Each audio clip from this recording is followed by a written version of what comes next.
महानगरपालिका महापौर सुधाकर सोनवणे व उपमहापौर अविनाश लाड उपस्थित होते।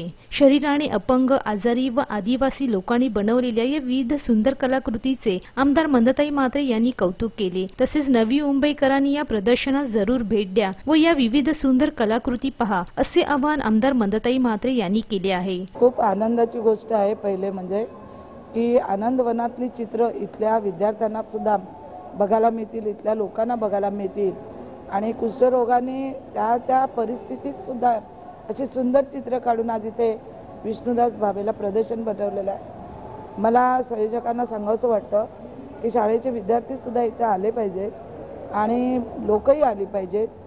मी या प्रसिद्धी माध्यमाच्या माध्यमातून लोकांना आवाहन करते की बाबा आमटेंनी केलेलं कार्य आणि त्यांच्या कुष्ठवनातली चित्र पाहायला विष्णुदास भावेला आपण जरूर या आणि हे चित्र बघितल्याशिवाय जाऊ नका। नव्या मुंबईसाठी एक चांगला उपक्रम इथे राबवण्यात आलेला आहे, त्याचा नागरिकांनी जरूर फायदा घ्यावा। या कार्यक्रमात उपस्थित महापौर सुधाकर सोनवणे यांनीही कुष्ठरोग्यांनी बनवलेल्या वस्तूंचे कौतुक केले। माणसाने मानला तर आनंद कशात असू शकतो, हा एकमेव आपण धागा जर धरला तर आनंद मानण्यामध्ये काही लोकांना पंचतारांकित सुखवस्तूमध्ये देखील आनंद मिळत नाही आणि काही लोकांना तिथे गेल्यानंतर आनंद मिळतो, हे संपूर्ण चित्रकारांनी या ठिकाणी आपल्या चित्रातून दाखवून दिलं। स्वतःच्या शरीरातील अपंगत्वावर मात करून साकारलेल्या सुंदर कलाकृती पाहण्यासाठी आपण सर्वांनीही या प्रदर्शनास अवश्य भेट द्या। कॅमेरामन सूरज कांबळेसह राज चव्हाण, MVTV। बाहेरचे अन्नपदार्थ खाल्ल्याने तसेच दूषित पाणी प्यायल्याने आजार पसरतात, म्हणून अनेकदा बाहेरचे अन्नपदार्थ खाणे टाळले जाते। तरीही अनेकांना अन्नातून विषबाधेचा त्रास होतो, कारण अन्नातून होणारी विषबाधा ही स्वयंपाकघरात फिरणाऱ्या झुरळांमुळे होत असल्याचे वैद्यकीय क्षेत्रातील जाणकारांचे म्हणणे आहे। बाहेरचे अन्नपदार्थ खाल्ल्याने, दूषित पाणी प्यायल्याने आजार पसरतात, म्हणून अनेकदा बाहेरचे अन्नपदार्थ खाणे टाळले जाते। तरीही अनेकांना अन्नातून विषबाधेचा त्रास होतो, कारण अन्नातून होणारी विषबाधा ही स्वयंपाकघरात फिरणाऱ्या झुरळांमुळे होत असल्याचे वैद्यकीय क्षेत्रातील जाणकारांचे म्हणणे आहे। अवघ्या काही दिवसात घराघरांमध्ये बाप्पाचे आगमन होणार आहे। यावेळी अनेक नातेवाईक, मित्रमंडळी येतात, यामुळे स्वयंपाकघरातील वावर वाढतो आणि खाद्यपदार्थ आवर्जून केले जातात। घरात अनेक लोक असल्यामुळे अन्नपदार्थाकडे पुरेसे लक्ष देता येत नाही, अन्नपदार्थ झाकायचे राहून जाते। अशा वेळी स्वयंपाकघरातील झुरळांची संख्या वाढण्याची शक्यता बळावते। अन्नपदार्थ पाणी उघडे राहिल्यास झुरळांमुळे ते पाणी अन्नपदार्थ दूषित होऊ शकते। झुरळे अन्नपदार्थ भांड्यांवरून फिरल्याने, त्या अन्नपदार्थ आणि भांड्यांचा वापर केल्याने ॲलर्जी असणाऱ्यांना अंगाला खाज सुटणे, पुरळ येणे, डोळे लाल होणे, डोळ्यातून पाणी येणे असा त्रास जाणवू शकतो। बाहेरून घरात येणारी झुरळे ही विष्ठेवरून, मातीवरून किंवा सांडपाण्यातून आलेली असतात, त्यांच्यामुळे त्यांच्या सोबत जीवाणू चिटकलेले असतात। अन्नपदार्थावर ही झुरळे फिरल्यानंतर हे जीवाणू आणि अन्य घाण अन्नपदार्थांना लागून शारीरिक त्रास होऊ शकतो। असे अन्नपदार्थ खाल्ल्याने उलट्या, जुलाब असा त्रास उद्भवू शकतो, तर जास्त प्रमाणात झाल्यास कॉलरा होण्याची शक्यता असते। त्यामुळे स्वयंपाकघर स्वच्छ ठेवणे, अन्नपदार्थ पाणी झाकून ठेवणे, स्वयंपाकघरात झुरळांची संख्या वाढू न देणे, झुरळांचा वेळीच बंदोबस्त करणे ही प्रत्येक स्वयंपाकघरातील मूलभूत गरज आहे। Report, MVTV। यावर्षी पाऊस कमी झाल्यामुळे महाराष्ट्र, मराठवाडा व विदर्भात पाणी टंचाईची समस्या निर्माण होऊन दुष्काळ पडला आहे। त्यामुळे यावर उपाययोजना करण्यासाठी मुख्यमंत्री देवेंद्र फडणवीस यांनी जलयुक्त शिवार ही योजना आणली आहे। या योजनेत जास्तीत जास्त सहकार्य करा, तसेच पाणी हे जीवन आहे, त्याचा अपव्यय टाळा, पाणी जपून वापरा, असे आवाहन आमदार मंदाताई म्हात्रे यांनी केले आहे।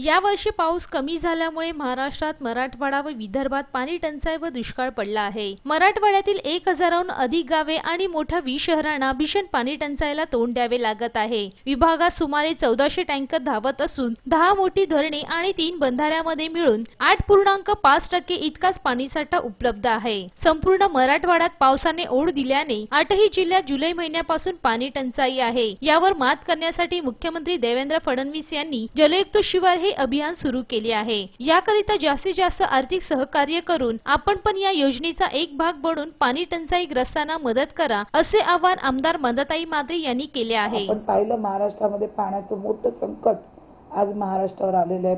वेळेवर पाऊस नाही, 3-4दा गारा पडल्या, अवेळी पाऊस आला, असे वेगवेगळी संकट या महाराष्ट्र राज्यावर आलेले आहेत। आणि अशा परिस्थितीमध्ये आपण पाण्याचा दुरुपयोग करू नये, पाणी वाचवावं। पाणी हे जीवन आहे सर्वांचं। आपण एक कल्पना करा, एक विचार करा की एक दिवस जर आपल्या घरात पाणी नळाला आलं नाही तर आपले किती तारांबळ उठते। मुलांच्या आंघोळ्या, बाथरूम, सगळ्या कपडे धुण्यापासून, भांडी घासण्यापासून, जेवणापासून आपण पाण्याचा उपयोग करतो। हे पाणी हे जीवन आहे, हे वाचवलं पाहिजे। मला असं वाटतं आज आपल्याला सगळ्यांना आवाहन करावं असं वाटतं की येणाऱ्या काळामध्ये मोरबे धरणामध्ये सुद्धा पाण्याची पातळी कमी झालेली आहे। पाऊस तिथे पडलेला नाही जास्त मोठ्या प्रमाणात, त्यामुळे पाण्याची बचत हे नवी मुंबई महानगरपालिकेच्या लोकांनी आणि जनतेने केली पाहिजे। सर्वात नवी मुंबई महानगरपालिकेला आज मोरबे धरणामुळे पाणी जे मिळतं ते वाचवलं पाहिजे आणि पाण्याची सर्व नागरिकांनी मला वाटतं बचत केली पाहिजे, असं माझं आपल्या सर्वांना नम्रतेचं आव्हान आहे। मोरबे धरण परिसरात यावर्षी पाऊस कमी झाल्यामुळे अद्याप धरणात पुरेसा पाणीसाठा झालेला नाही। यामुळे पाण्याचा अपव्यय टाळा, पाण्याची बचत करा, पाणी वाया घालवू नका, गरज असेल तेथेच पाण्याचा वापर करा। पाणी हे जीवन आहे, त्याचा जपून वापर करा, असे आवाहन आमदार मंदाताई मात्रे यांनी केले आहे। कॅमेरामन सूरज कांबळेसह राज चव्हाण, MVTV। गणेशोत्सवामध्ये गौरी विसर्जनापर्यंत 5 दिवस शहरातील पालिका व सर्व खासगी शाळांना सुट्टी देण्याचा निर्णय पालिका शिक्षण मंडळाने घेतला आहे। शाळा व्यवस्थापनास याविषयी पत्र पाठवण्यात आले असून या दरम्यान परीक्षाचे आयोजन न करण्याचीही सूचना दिल्या आहेत।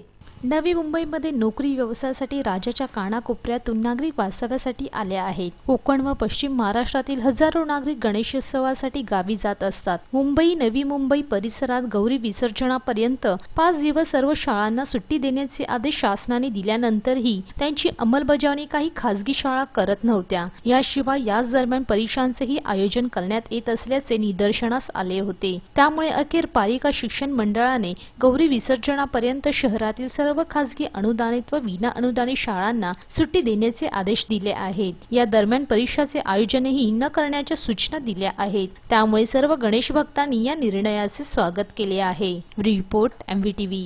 पिठोरी अमावस्या ही श्रावण महिन्यातील अमावस्याला येते। पिठोरी अमावस्या ही विवाहित स्त्रिया आपल्या मुलांच्या आरोग्यासाठी साजरी करतात। पिठोरी अमावस्या ही विवाहित स्त्री आपल्या मुलांच्या आरोग्यासाठी साजरी करतात। पिठोरी अमावस्या हे नाव पीठ या शब्दामुळे या सणाला मिळाले आहे। पिठोरी अमावस्याला विवाहित स्त्रिया खास करून माता आपल्या मुलांच्या दीर्घायुष्यासाठी 64 देवांची पूजा करतात। पूर्वी या 64 देवांच्या पिठाने मूर्त्या बनवून त्यांच्यासाठी खास प्रसाद बनवला जात असे। याच दिवशी सप्तमातृकास व अष्टमातृकास यांचीही पूजा केली जाते। आंध्र प्रदेश आणि कर्नाटक येथेही अमावास्या पोलाला अमावास्या या नावाने ओळखली जाते। पिठोरी अमावास्याला पिंडदान करून ते मृत पूर्वजांचे आशीर्वाद घेतात। Report, MVTV। आजच्या बातमीपत्रात इतकेच। पुन्हा भेटूया पुढच्या बातमीपत्रात। तोपर्यंत नमस्कार।